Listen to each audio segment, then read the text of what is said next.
Hi, I'm Glenn Garner from Brisbane, Australia. I've been working in the energy sector for the last 15 years, working on the energy transition. And there's a lot of mistruths and misnomers around this energy transition. So I'd like to talk to you about a few of those things. Today, the topic is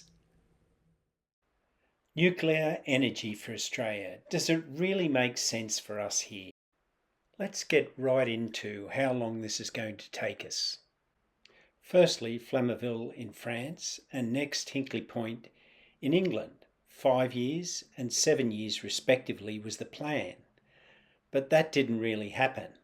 What we're finding at the moment, it's 15 years before the French and 12 years before the English are done with their power plants. Estimates in Australia are that we're going to take 20 years.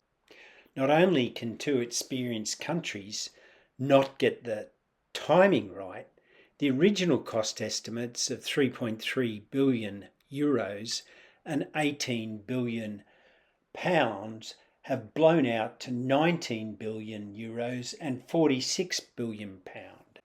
The running costs are equally as crazy, with wind continually coming down with solar and nuclear going up and up and up. Now let's talk about the configuration strategy. On the left-hand side, you've got a picture of nuclear power with a large blue dot representing a nuclear power station centrally located. One or a few companies that provide this can really hold the market hostage.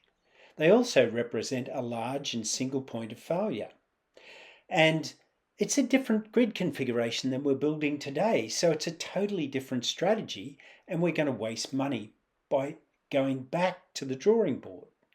On the right-hand side, we've got the renewable configuration of the grid. The green dots represent generation points for renewable power and storage.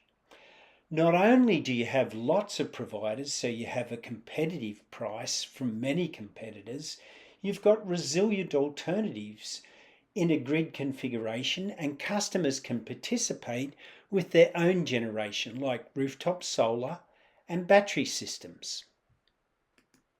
Now, just to finally summarise, it's going to take something like 20 years or more in Australia. We've got no expertise to do this. It's going to be cheaper to build the renewable that we've already started to build. We're 39% there. We're zero in terms of nuclear. We're going to have a much more competitive market with renewables. Both the price tag to implement and the price tag to run is lower. It just doesn't make sense to do renewables. So let's just put this argument to bed and stop making it a political football.